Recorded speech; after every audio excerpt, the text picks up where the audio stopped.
So the last part we're going to do for Lab 30 is Part E. We're not going to worry about Part F for this semester. Part E is dealing with hydrolysis reactions of disaccharides and polysaccharides. Specifically, the disaccharide we look at is sucrose, and then the polysaccharide, well, it's starch. So first off, let's just sort of look at the hydrolysis reaction itself. Right, sucrose is made up, it is a disaccharide, unless it's at the top of this page. There's sucrose. So it's a disaccharide of glucose and fructose here. And if we react it with, well, water, heat, and a little bit of acid in the solution, we can break this glycosidic bond. And what that does is it then frees up glucose and fructose. We can test for this reaction. I'll talk about that in just a second. Starch, similar kind of scenario.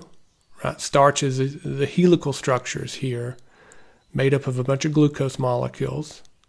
And if you heat this sample in an acidic solution, then you can get this kind of breakdown to occur. Where if you heat it long enough, you can make maltose and glucose molecules. And we're going to test for that as well. Let's sort of run through the scenario to see what we should expect. If we look at the data table for Part E, one thing, there's a typo in this edition.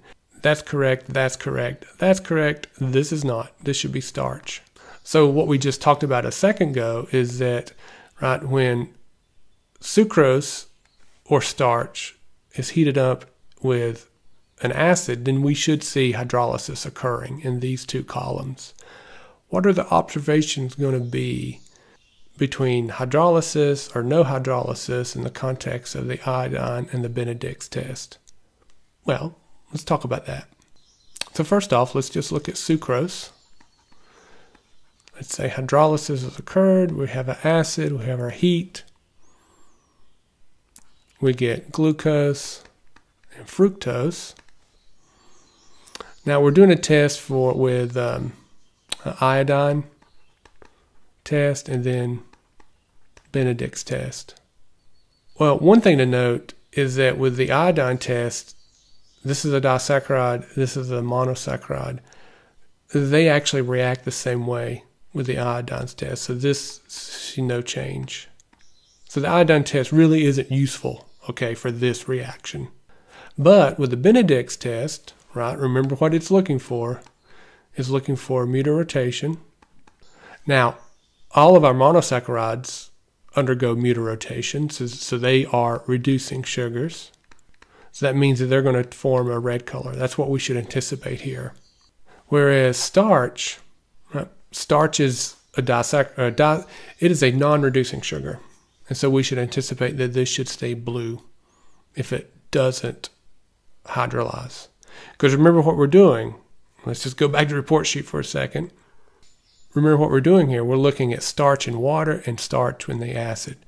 And just to sort of preview what you're going to see, okay, this should hydrolyze, this should not.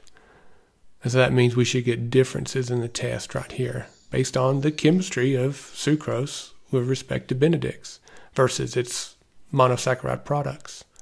Now, for the starch scenario, for the starch reactions, okay, let's think about that reaction. So starch has this helical structure. I won't draw it, you know, in any great detail.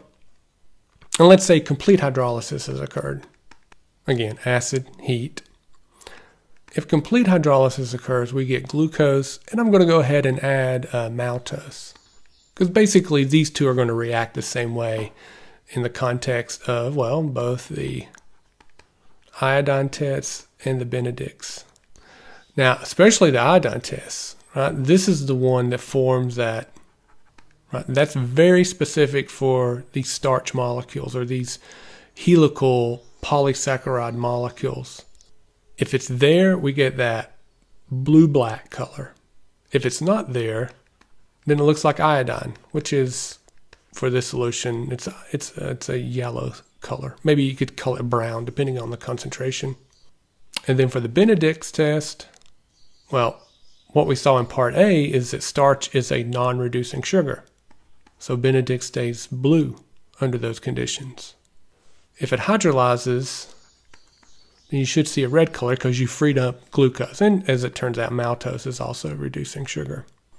So now for starch, to determine whether hydrolysis has occurred or not, then there should be changes in both of those reactions, right? Because what are we doing? We're doing the test with water versus the acid. And so we should see a change between both of those two columns.